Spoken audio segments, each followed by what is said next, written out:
Olá, meu nome é Saulo Popov Zembiasi e eu vou trabalhar com conteúdo de computação gráfica, na verdade é mais especificamente em processamento de imagem digital. Para os conteúdos que a gente está vendo, eu estou seguindo algumas coisas do livro aqui do Marques Filho, que a gente está utilizando aqui como base, ok? Então tem e-book, tem livro e tal, que é bem interessante. E eu vou apresentar uma pequena introdução, né, referente ao que a gente vai trabalhar, certo? Então, pegando aqui, vamos pegar aqui imagem digital introdução, aqui tem uns slides, então eu já coloquei uns slides, deixa eu ajustar aqui, beleza, rolagem de página, certo? Então vamos começar a ver aqui um pouquinho sobre o que é imagem digital, né, da onde se fundamenta, né, como é que a gente pode organizar as coisas aqui, tá? Bom, inicialmente, como é que funciona o processamento de imagem digital, né? Então, a gente, primeiro de tudo, a gente tem aquisição através de câmeras de vídeos e scanners, certo? E esse material que é adquirido é jogado para o computador, onde isso vai fazer um processamento. Isso pode ser armazenado em vários tipos de dispositivos, como discos óticos, discos magnéticos, fitas magnéticas, videotape, etc. E tem uma forma de saída que a gente mostra na tela, a gente pode imprimir impressoras e por aí vai, tá? Então isso é basicamente o processamento. A base que a gente vai trabalhar aqui especificamente é no computador e a gente vai visualizar em monitores de vídeo. Agora, como é que funciona isso? Desculpa, fundamentado no olho humano da pessoa. Bom, o olho ele funciona da seguinte maneira: é como uma câmera, ou na verdade as câmeras são inspiradas, em que a gente tem a pupila que a gente vai olhar, né, que tem o cristalino e tal, e essa informação é mandada lá para trás, lá para a córnea, né, é mandado lá para o olho, lá para o nervo óptico, que depois isso aqui vai lá para o cérebro e por aí. Mas o que, que a gente tem? A gente tem um conjunto de bastonetes lá atrás do olho, que são um conjunto de células, elementos e tal, cerca de 125 milhões e tal, que capturam as cores, né, que capturam essas informações que estão vindo através de ondas visuais para a gente. Tá? Então vocês podem ver que aqui embaixo à direita a gente tem os bastonetes com os cones S, cones L e cones M, certo? Que são basicamente os bastonetes que recebem as informações. E essa informação, então, de luz é enviado para o cérebro, tá? Bom, os tipos de cores que a gente tem os cones L, que são as curvas de resposta com um pico em torno de 445 nm. Aí tem os cones M, certo? Pico em 535 e os cones S com pico em 575, certo? Pegando aqui a teoria de Maxwell, a gente pode ver que nós temos três bases de cone especificamente, certo? Então esses cones, eles na retina, eles são sensíveis especificamente a alguns tipos específicos. Por exemplo, nós temos os cones para receber o vermelho, que é o R, o verde, que é o G, green, né? E o azul, que é o B de blue, certo? Então aqui estão as cores primárias que a gente utiliza e a gente chama isso, né, para trabalhar com imagem digital de RGB, ok? Se nós formos olhar o espectro da visão humana, então nós temos aqui os azuis, certo? Então aqueles até 445, os verdes, né, que vão ali até 535 e o vermelho, né, 575. Se vocês forem observar o espectro de ondas que a gente recebe, não é tudo que a gente consegue visualizar. Pode ver que é apenas uma pequena parte do espectro de ondas que a gente consegue visualizar. E na verdade isso aqui vocês podem ver que vai aumentando, né, as distâncias entre essas ondas, né, que a gente está trabalhando. Então, através dessa distância de ondas é que a gente consegue receber informações diferentes em bastonetes diferentes, ok? Então, que tem o espectro visual nosso, ok? Mas como é que funciona o processo? Bom, ao sair da retina, os impulsos eletroquímicos, né, que eles determinam a nossa cor e tal, eles vão seguir pelo sistema perceptivo, tá? Essas informações, né, que estão saindo da retina, elas vão se transformar em duplas de cores. Então eles vão pegar, por exemplo, amarelo, azul, verde, vermelho e tal, e isso vai agir como uma espécie de filtro, tornando a codificação da cor mais seletiva, tá?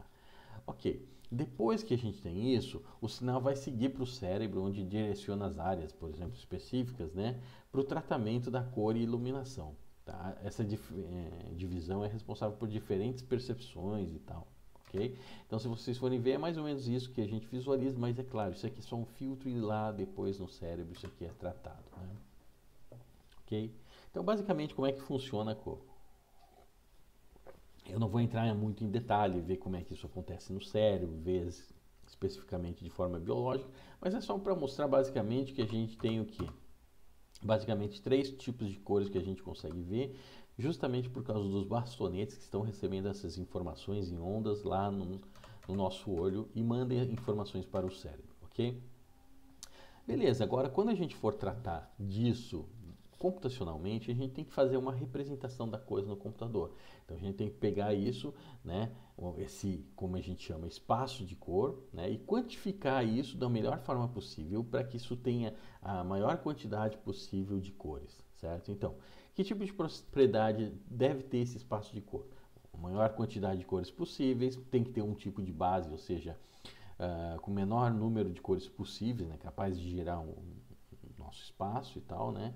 E considerar o máximo as características fisiológicas, né, do nosso olho. Okay? Então são algumas coisas em relação ao espaço de cor. Visualizando uma tabela aqui, representando, então a gente trabalha com as 3 cores do RGB, ok? Em que, por exemplo, trabalhando aqui, mexendo no R, a gente vai mexer com a cor vermelha. Então, por exemplo, R100, G0 e Blue 0 vai dar o vermelho puro, ok?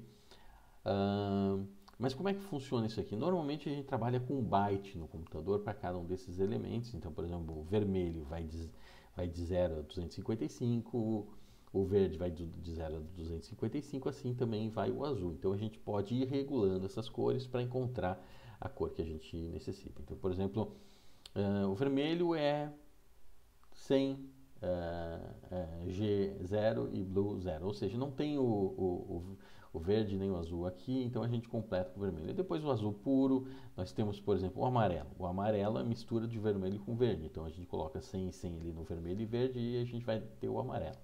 Certo? O verde puro seria só o green aqui, o G aqui 100 e o resto tudo como 0. Então a gente vai regulando essas cores para encontrar o que a gente quer, ok? No caso, tons de cinza, todas as cores R, G e B, elas têm o mesmo valor, certo? Em geral, nos tons de cinza, beleza? Depois a gente vai ver que tem uma formulazinha para a gente converter colorido para tons de cinza, mas é mais depois que a gente vai dar uma olhada nisso. Ok, agora representando isso na imagem digital, a outra coisa, tem um outro componente que não tem a ver com cor, mas tem a ver com transparência, que é utilizado em imagem digital, que é o alfa. O alfa vai dizer a porcentagem que você quer ver dessa cor, então se você for diminuindo o alfa, ele vai ficando transparente, tá? Então, por exemplo, a representação da imagem digital, vocês podem ver que à esquerda aqui a gente tem uma representação matricial, em que cada um desses quadradinhos é a representação de um pixel, ok? Então, como é que funciona?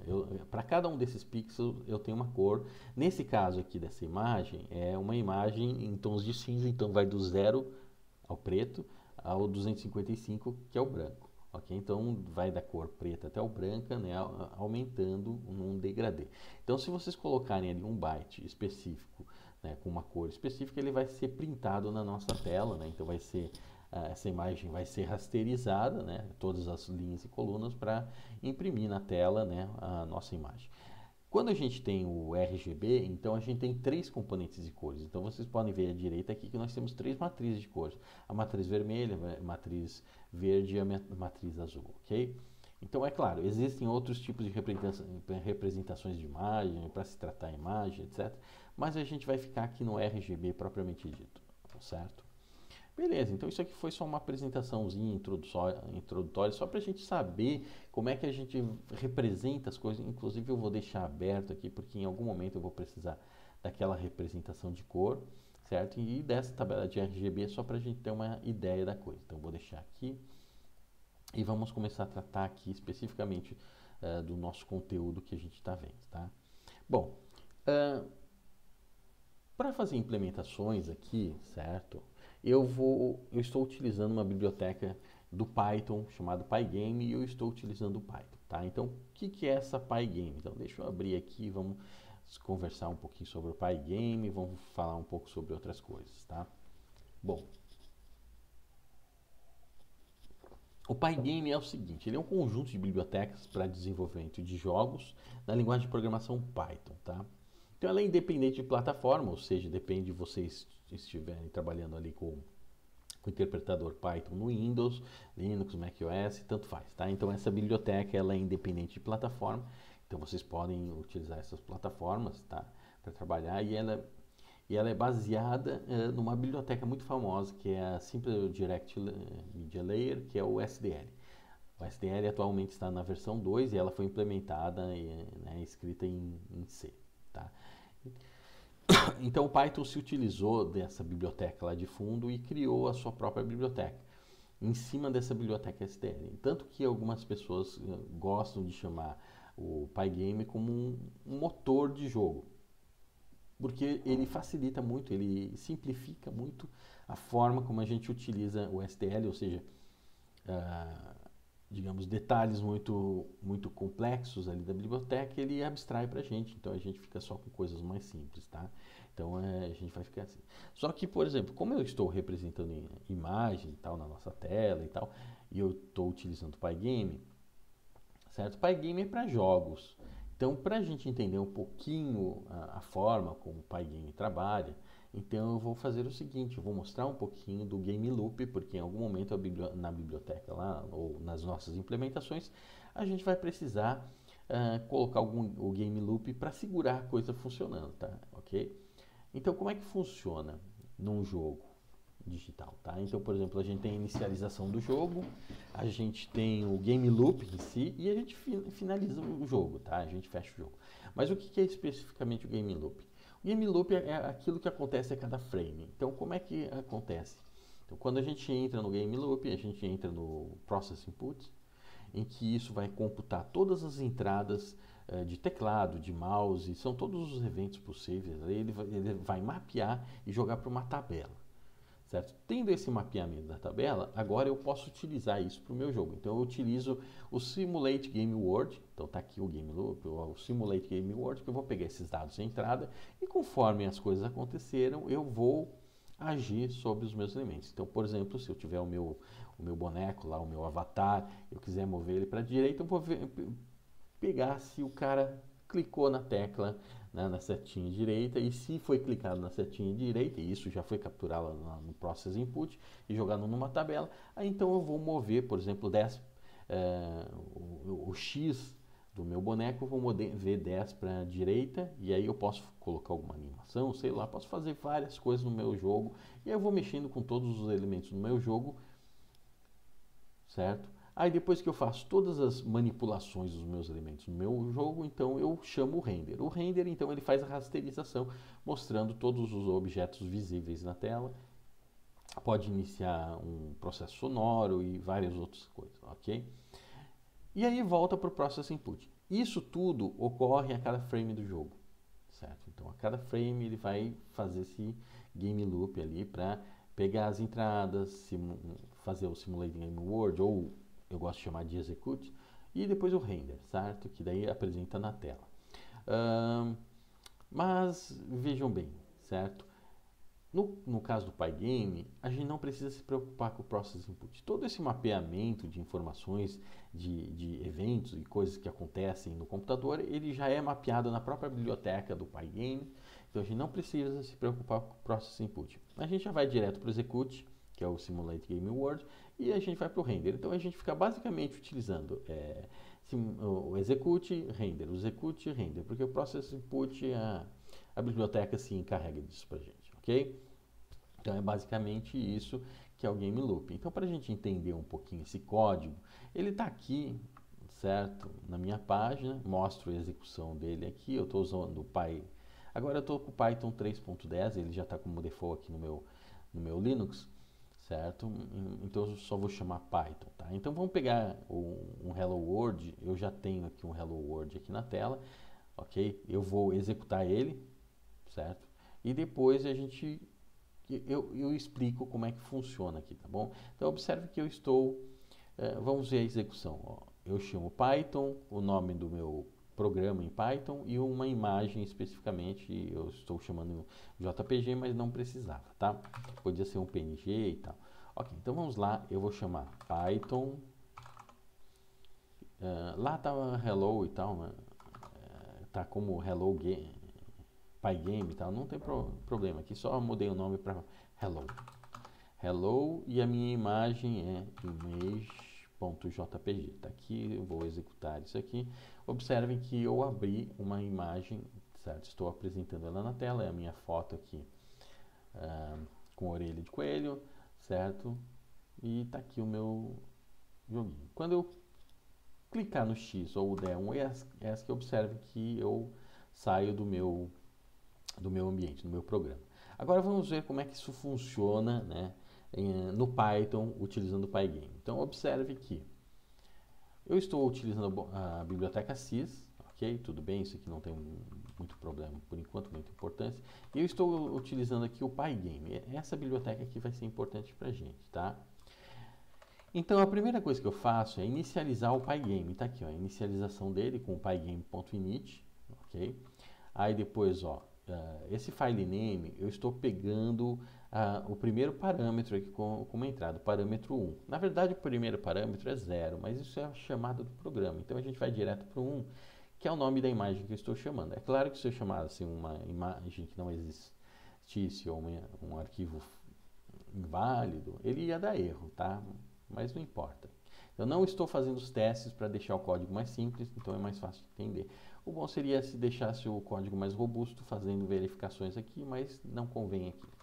Aí o que eu vou fazer? Eu vou pegar e simplesmente, através desse file name que eu estou passando aqui, no caso image.jpg, eu estou pegando e abrindo a imagem através do Pygame e jogando dentro dessa variável aqui que vai compor a nossa imagem, ok? Aí eu pego a largura e a altura dessa imagem para eu poder criar a minha janelinha do que eu vou colocar no desktop. E aí eu inicializo a minha Surface. A Surface vai ser a minha área de desenho, a área de mostrar as coisas, lá onde eu vou colocar as coisas para apresentar, tá? Aí o que eu vou fazer? Ó, Pygame Display Set Capture File Name, ou seja, eu vou mostrar o nome do arquivo aqui em cima, ó, image.jpg, tá? Estão vendo isso aqui? É o que eu faço nesse set caption, tá? Beleza. Aí eu vou especificamente para o meu game loop. Observe aqui, ó. Eu vou ver o seguinte, ó, finish é igual ao false. Aqui vai ser um flag para mim verificar se eu continuo o jogo ou não. Tá, não é um jogo, mas aqui a gente vê como um jogo porque a biblioteca é de jogos, tá? Aí beleza, então o process input a gente não precisa se preocupar, mas daí os eventos já estão capturados, eu vou lá e pego o seguinte, ó, me traz os eventos, ok? Me traz a biblioteca de eventos que você já capturou e agora eu vou testar eles. Eu verifico, ó, se o tipo do evento, eu vou perguntar, tá, se um tipo do evento foi Pygame Quit, eu, por exemplo, apertei o X lá, cliquei no X e eu digo que finish é igual a true, ou seja, ele vai sair desse laço aqui, tá? Se não, se o tipo do evento foi um keydown, ou seja, apertei uma tecla para baixo, eu vou verificar se essa tecla aqui foi a tecla ESC, ok? Então tá aqui, ó, vou verificar se a tecla foi a tecla ESC. Se foi o ESC, eu também termino aqui digo que finish é igual a true para terminar o meu game loop. Beleza, aí a gente vai para o render. No render eu apresento as imagens da tela. Então tá aqui, ó, Display Surface Bleach, ou seja, eu vou pegar e mostrar minha imagem na posição 00 e aí eu vou dar um update no meu display, atualizar ele para mostrar isso aí na tela. Beleza, então é basicamente isso aqui, tá? Então eu abri o meu programa, criei a minha Surface na largura e altura da minha imagem que eu estou trabalhando e eu apresento essa imagem lá no Game Loop. Ou seja, isso aqui está acontecendo a cada frame. Estou reapresentando a minha imagem na tela. Precisaria, não necessariamente, mas como eu estou trabalhando com uma biblioteca de games, eu coloco lá no render, tá? Na etapa de render. Beleza, e depois eu finalizo o game com Pygame Quit e depois eu quit aqui. Então, basicamente, esse é o nosso Hello World. Então, bem simples de se entender, ok? Então, bem simples de se utilizar, tá? Porque ele abstrai muita coisa lá do SDL que a gente não precisa daí, então, se preocupar. Beleza, então agora vamos para a parte que realmente interessa, que é a parte de transformação em imagens matriciais. Entendeu? Esse conteúdo aqui é bem interessante, certo? Porque ele já pega um capítulo lá do livro que trabalha com transformações, certo? Então eu digo transformações em imagens matriciais por causa disso aqui, ó. Estamos trabalhando com imagem digital matricial, tá? Observe que a gente pode ter tanto tons de cinza como RGB, tá? Beleza. Então, se eu fosse trabalhar com computação gráfica, imagens vetoriais, aí eu podia trabalhar também com vetor bidimensional, tridimensional, mas daí não é especificamente com imagem matricial, que é nesse caso aqui com vetores de pixels. Lá eu teria componentes, né, que seriam pontos, retas, círculos, etc. Esferas, se fossem 3D e por aí vai. Beleza, então vamos ver o que são essas transformações.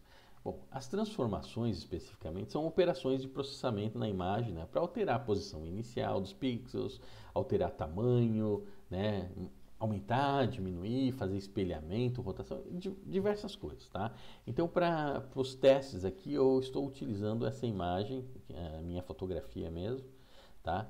E aí eu vou fazer algumas coisas. Então, por exemplo, aqui é a alteração da dimensão, certo? Então, o que é a alteração da dimensão? Então, vamos ver, observe que aqui nós temos um tamanho da imagem e eu aumentei ela. Então, ela ficou maior, certo? Como é que acontece isso? Então, na alteração de dimensões de uma imagem, a gente vai alterar proporções da saída, né, gravando no outro arquivo com a imagem alterada. É claro, a gente pode gravar no mesmo arquivo sobrescrevendo, né? Mas no caso aqui eu prefiro ter o arquivo original e ir gravando em novo arquivo, né, para que eu possa reutilizar essa imagem original, certo? Então a gente pode tanto ampliar ela ou reduzir, e existem, na verdade, na literatura, dois tipos de nomes diferentes para isso, que apesar de tudo fazem a mesma coisa. O primeiro é o scaling, né, que a gente amplia a imagem ou reduz ela por um fator. Então a gente chega lá e diz, por exemplo, a partir do aspecto original a gente dá esse fator, ok? E o resizing, que é utilizado especificamente daí o tamanho que a gente vai querer que a imagem seja. Então, por exemplo, no caso o scaling, a gente diz, eu quero fazer um scaling para, sei lá, 30%. Então eu aumento 30%, ou a minha imagem agora vai ser 30%. Eu diminuo a minha imagem e ela vai ficar 30% da original. Ou eu quero que ela aumente 20%. Então ela vai ficar 120% da minha imagem original. Já o resize eu vou dizer, não, então de 200 para 300 eu quero que agora vá para, sei lá, 400 por 600, tá? Então eu digo especificamente a quantidade de pixels. Então observe que quando eu estou ampliando uma imagem, então por exemplo um pixel agora, ele vai precisar de, às vezes ele vai precisar de mais pixels para representar. Então por exemplo, nesse caso aqui, eu estou aumentando em 2 vezes a imagem. Então por exemplo, eu aumento os pixels aqui, então aumentei o meu pixel 2 vezes, então esse pixel da esquerda, eu pinto ele 4 vezes na próxima imagem, pegando a sua representação lá onde eu vou pintar.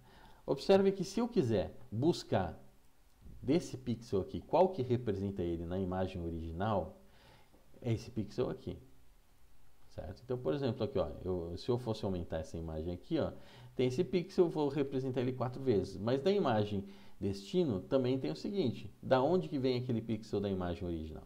Então, galera, isso a gente faz uma regrinha de 3, tá? Então é bem tranquilo, então, para pegar o pixel lá da imagem original ou pegar, né, da destino. Então, por exemplo, aqui nesse código, observe que eu criei algumas funções de auxílio justamente para isso. Então, por exemplo, ó, get destino xy. Então, por exemplo, aqui, ó, eu vou retornar o xy equivalente da imagem original na imagem destino, certo? Então, só que para isso eu vou fazer o seguinte, ó, eu faço a regra de 3, beleza? Então tá aqui, ó.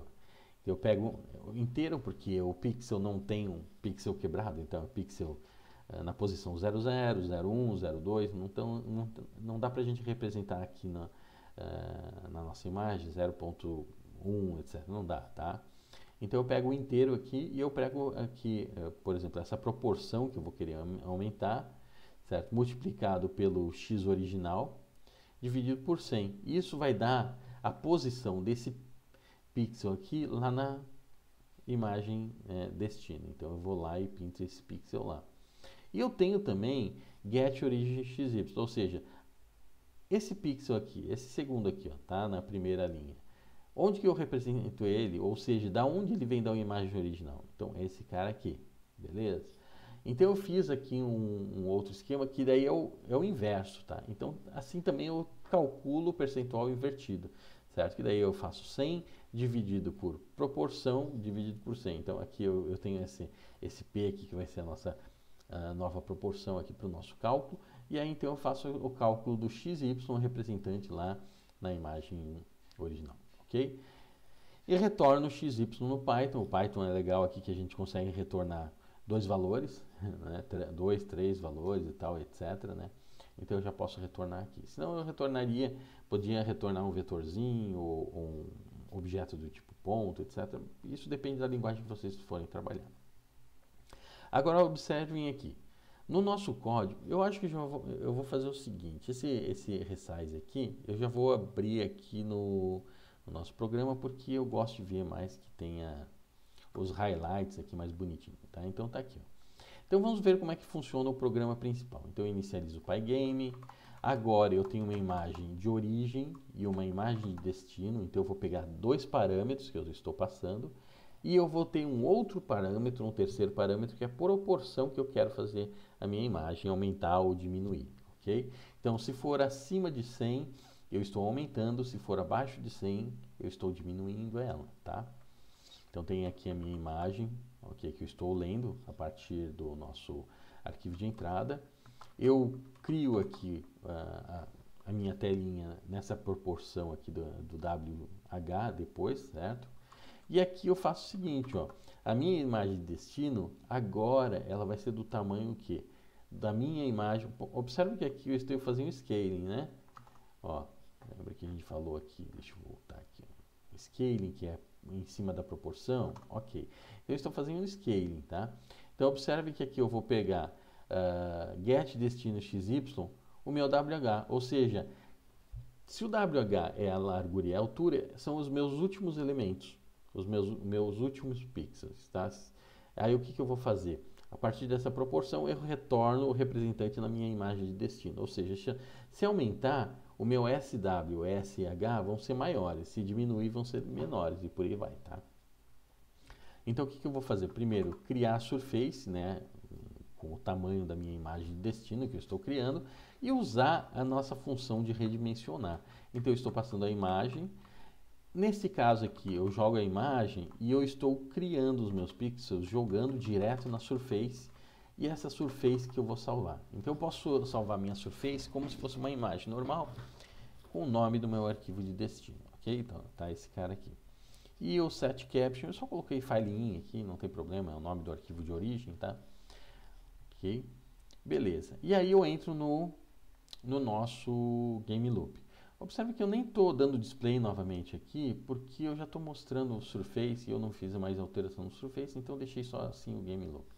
Agora vamos lá para o nosso código aqui do resize. Então observe que eu recebo a imagem de origem, a imagem de destino e a proporção que eu aumentei.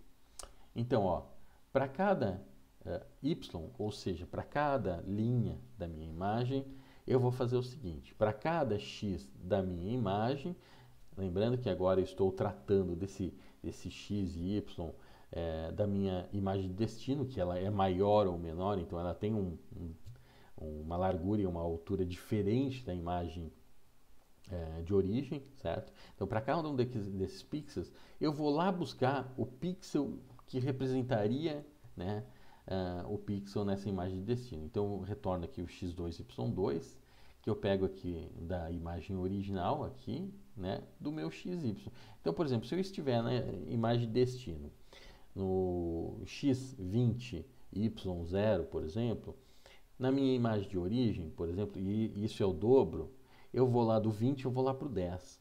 Mas do 19 também vai lá para o 10. Então, aquele pixel ele vai se duplicar na imagem de destino, tá?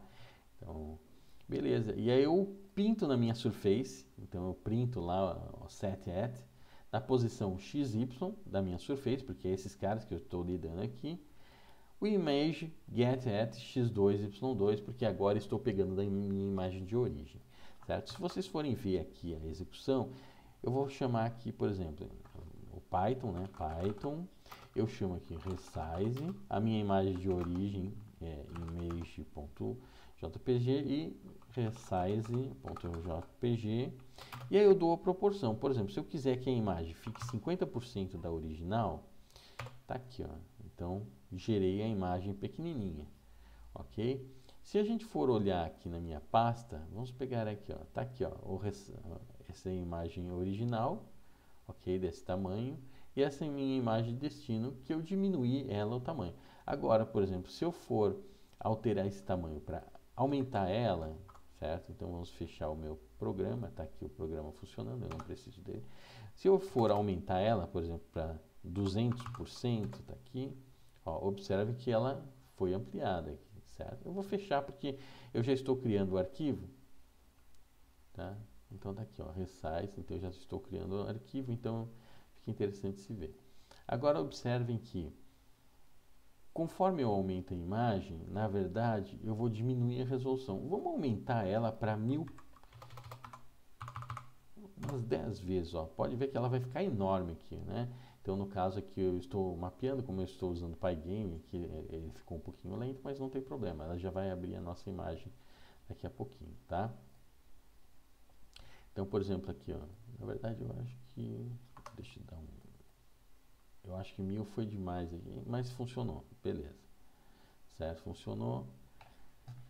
E vamos abrir a nossa imagem, tá? Observem aqui, ó, olha só, eu estou em 17% da imagem aqui, ó, tá? Então eu vou aumentar ela, colocar ela no 100%. Observem que começa a ficar pixelado em algum momento, ó. Ela está em 100% aqui, deixa eu colocar aqui, ó, 100%, tá? Ficou pixelada, aqui é 100%, eu não vejo os pixels. Não quer dizer que os pixels são grandões, mas é que na verdade eu peguei um pixel e eu repliquei ele 10 vezes. Então são 10 pixels, ó. Estão vendo aqui, ó? Vamos colocar com 1000% aqui. Certo? 1000%. Ok? Observe que os pixels a gente consegue visualizar. É claro que esse programinha ele vai dar um... Ó, ele dá um blur aqui para ficar mais interessante, mas é isso aí, tá, pessoal? Então a minha imagem ela ficou pixelada porque eu perdi a resolução dela. Porque o fato de aumentar ela não quer dizer que ela vai pegar coisas lá no fundo, não vou conseguir identificar coisas lá. É claro, existem alguns tipos de filtro que se vocês tirarem várias fotos e tal, dá para se trabalhar com isso. Por exemplo, aqui eu vou aumentar a minha foto 20%. Então tá aqui, ó. Aumentei ela só 20%. Então, observe que a original é esta aqui e ela aumentada 20% é esta aqui. Beleza. Então, aqui nós temos o nosso resize. Né? Na verdade, é o scaling que a gente está utilizando, tá? Ok, vamos para um outro algoritmo aqui que também é bem interessante. Então, tá todo o código aqui, eu tento comentar o máximo possível, certo?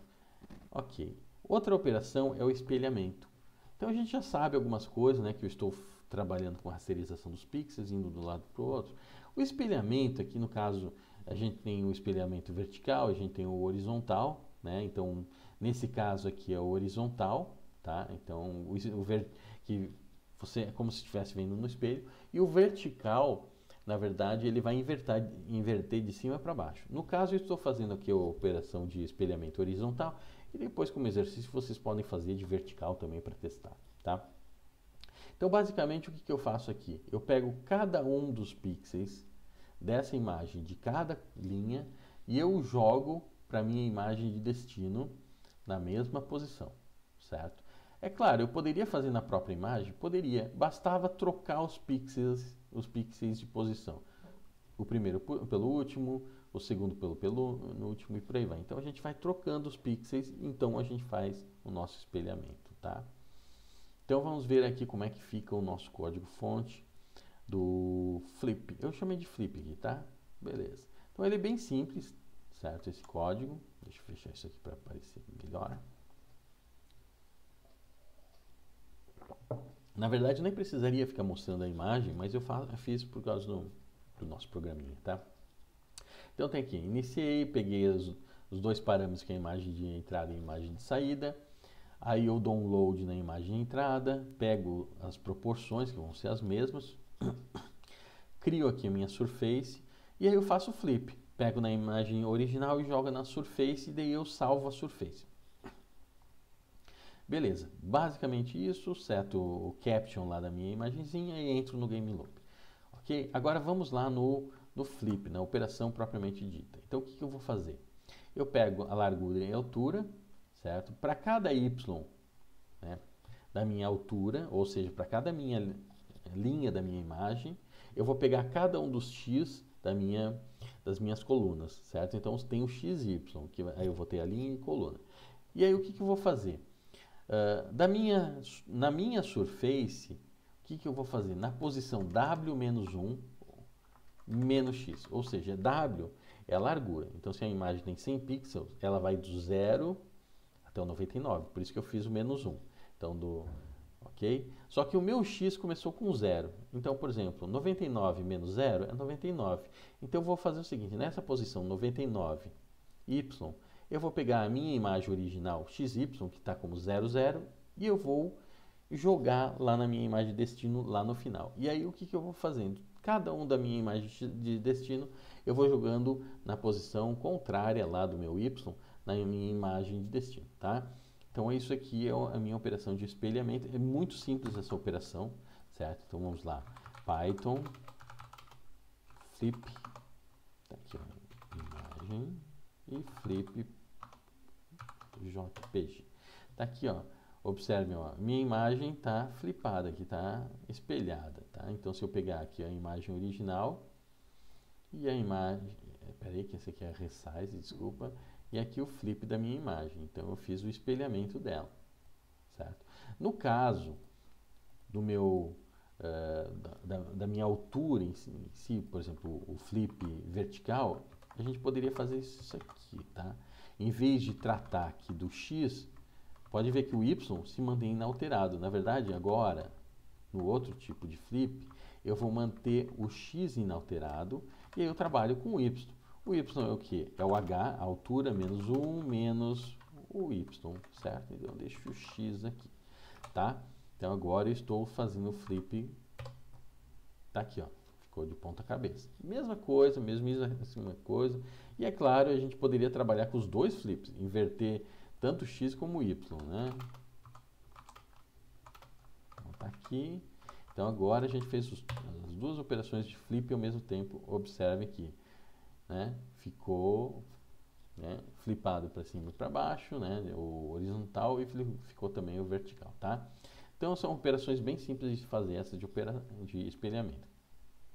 Agora vem uma que é um pouquinho chata, certo? A de rotação. Por quê? Observem o seguinte, tá? Então, essa minha figura, eu estou querendo rotacionar ela. Observe que se eu estou rotacionando ela, por exemplo, aqui 15 graus,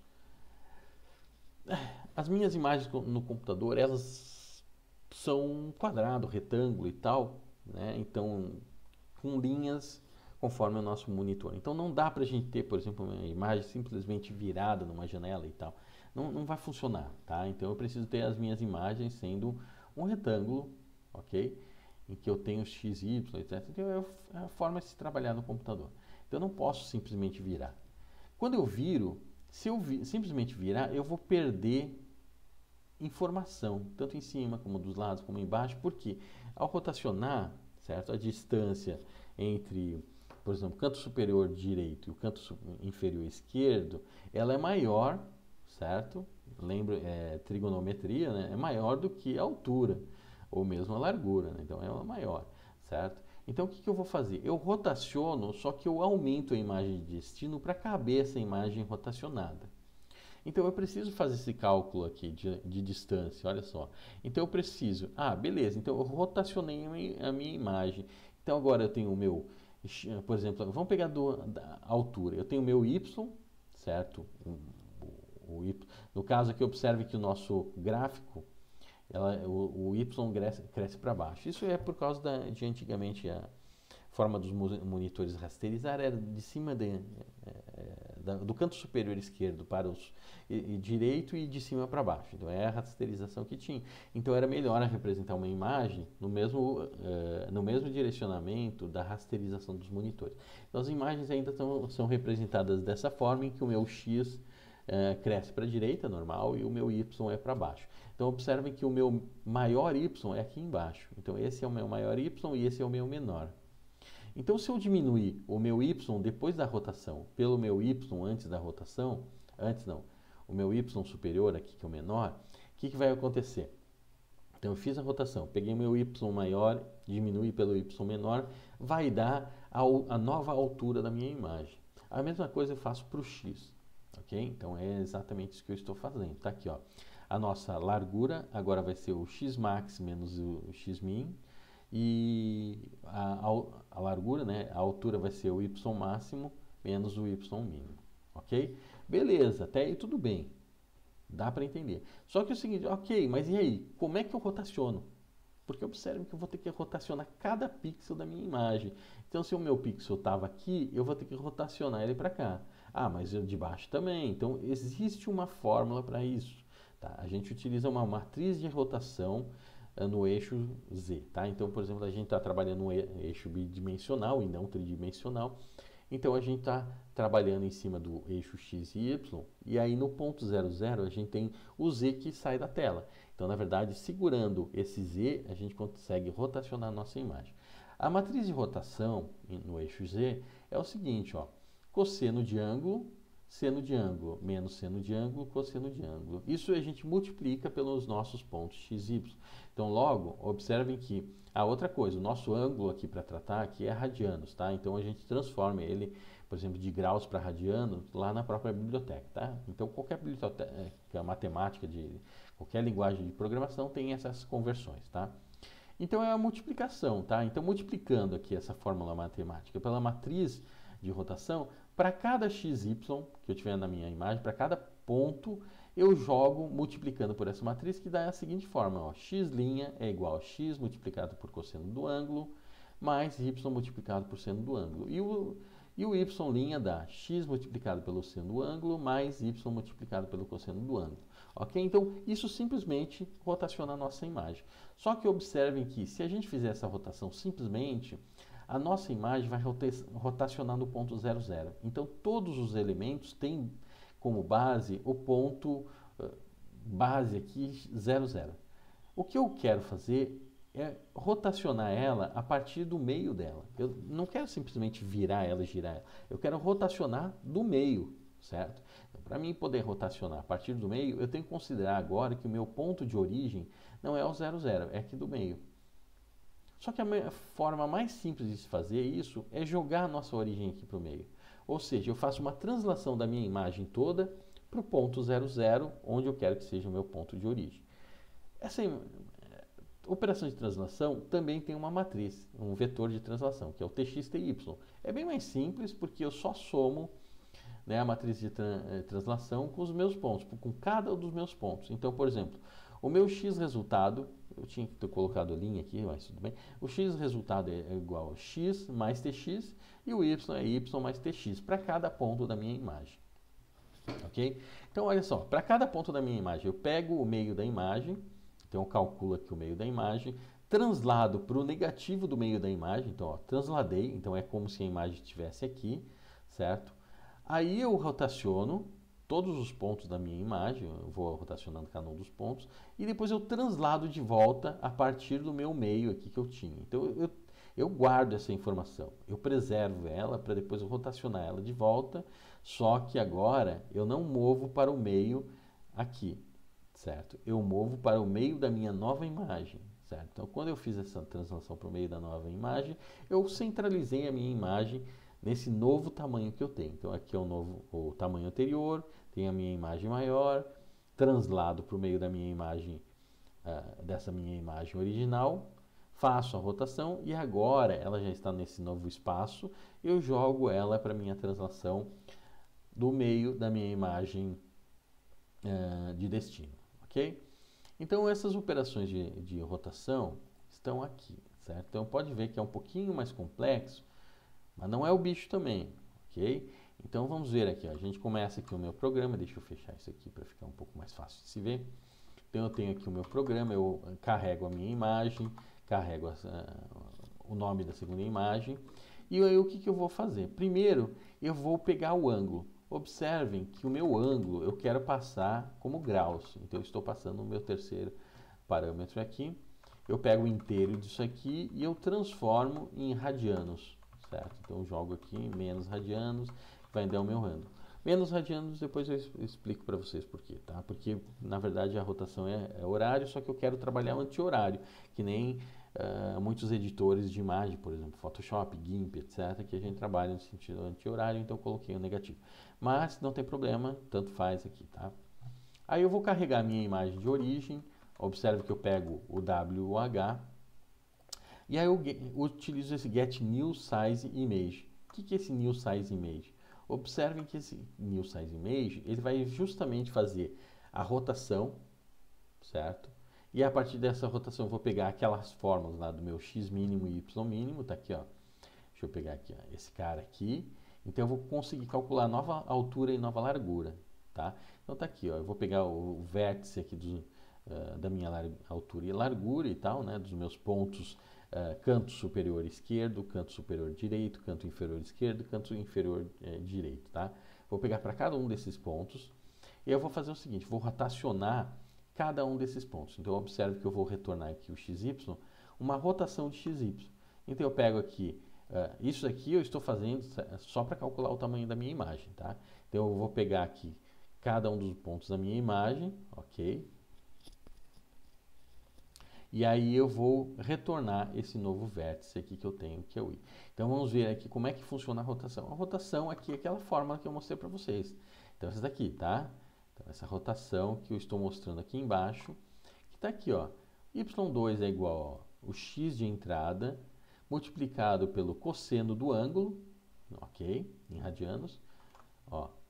Na verdade eu só inverti, mas tanto faz, tudo também pode, tá? O y multiplicado pelo menos sin seno do ângulo, isso aqui met sin é o seno, tá? E aqui pegando o y2, que é o x, tá aqui, x multiplicado por seno do ângulo e mais y multiplicado por cosseno do ângulo, tá aqui. Beleza, fechou, tá, galera? Então isso aqui é a rotação, retorna esses x e y, o inteiro deles, tá? E aí com essas informações já rotacionadas, tá? Agora eu calculo a minha largura máxima e a minha nova largura e a minha nova altura, tá? Então eu tenho aqui o x máximo e o x mínimo, o y máximo e o y mínimo e por aí vai. E aí eu faço a rotação, certo? Então, eu pego o mínimo e o máximo e calculo aqui o meu máximo e mínimo, ou seja, a minha nova largura e altura, como eu mostrei na fórmula lá, certo? Então aqui eu pego o tamanho da minha nova imagem, certo? Com esse tamanho da minha nova imagem que retornou aqui, eu crio a minha nova surface com a imagem alterar o tamanho. E depois eu efetuo a rotação em si, em toda a imagem. O resto é igual, eu salvo a surface e tal, mas vamos ver como é que funciona a rotação. A rotação, eu pego o seguinte, ó. Estou pegando a minha altura e largura da imagem original e eu peguei o meio da minha imagem original. Eu não precisava ter feito tudo isso aqui, mas eu fiz para ficar mais fácil de se entender depois no código, tá? E aqui eu pego o tamanho e a largura da minha imagem destino e o meio da minha imagem destino, porque depois eu tenho que rotacionar para isso daqui, tá? E aí eu vou fazer o seguinte, ó. Para cada linha da minha imagem de origem, certo? Eu vou pegar cada um dos pixels da coluna da minha imagem de origem, certo? E aí eu vou fazer essa translação, observe, ó. Vou pegar esse meu x e vou transladar aqui para o meu... Na verdade, nem fiz a operação de translação, só fiz aqui mesmo, ó, transladei para menos a metade ali da minha imagem de origem, né? Então eu fiz aquela translação exatamente isso aqui, ó. Cadê? Isso aqui, ó. Fiz essa translação, exatamente isso aqui eu estou fazendo para cada pixel, certo? Tanto no X como no Y, tá? E depois de feito essa translação, eu rotaciono, ó, estou usando a operação de rotacionar. Então esse meu novo x e y auxiliar aqui foi rotacionado e aí depois eu translado de volta, né, para minha imagem, para o meio da imagem, só que agora não é da imagem de origem, mas da imagem de destino. E aí então eu represento aquele meu pixel naquela imagem, aquele pixel da imagem de origem na imagem de destino conforme esse x-aux, y-aux. E aí isso aqui eu efetuo para cada pixel da minha imagem. Então se a gente for ver aqui, vamos fazer a operação aqui. Então Python, rotacionar, image.jpg, ó, uma imagem de destino, e vamos rotacionar aqui 30%. Tá aqui, ó, rotacionei a imagem 30%. Vamos pegar agora, vamos pegar aqui, por exemplo, 90%, ó. 90% ela ficou quadradinha ali, tá? Vamos pegar 45%, tá? Então, ó, beleza? Deixa eu fechar isso aqui e pra gente observar uma coisa, tá? Então vamos pegar a minha imagem de origem, tá aqui bonitinha, e esta aqui rotacionada. Observem que a imagem ela é maior para poder caber essa imagem rotacionada aqui. Observem também que, se vocês forem ver, tem alguns pontinhos pretos na minha imagem. Se a gente se aproximar, tá aqui algumas falhas que aconteceram aqui, certo? Essas falhas aconteceram porque às vezes o cálculo da rotação, o pixel não consegue ir direto para um ponto aqui, ele fica perdido. Por quê? Se a gente for ver a imagem reta, a minha imagem é um quadrado, olha só. Vamos voltar para cá para a representação. É isso aqui, isso é uma matriz retangular, tá? Então, por exemplo, eu representar ela assim, quando eu for rotacionar, eu vou perder alguns pixels. Por exemplo, ó, o meu pixel estaria aqui, ó. O meio não tem. E aí, o que eu faço com esse meio? Tá? Existem vários algoritmos de suavização e para trabalhar com esses meios que a gente tem, só que, inclusive, repetindo pixels, ou pegando, por exemplo,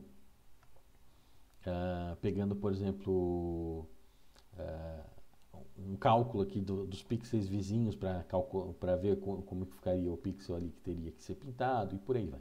Certo? Existem vários tipos de algoritmos para dar uma suavizada, mas aqui eu não fiz isso para justamente deixar mais simples aqui o nosso código, tá? Então tá aqui a nossa rotação. Eu ia colocar alguns exercícios, mas tudo bem. Bom, então aqui a gente terminou aqui o nosso primeiro vídeo, certo? Da parte de computação gráfica, no caso de processamento de imagens digitais, trabalhando aqui com transformações de imagem. Então eu dei uma introdução, eu mostrei um pouco o Pygame rapidamente e eu mostrei alguns algoritmos implementados. Então, muito obrigado aí por assistirem a aula e espero que tenham aprendido alguma coisa interessante nisso aqui.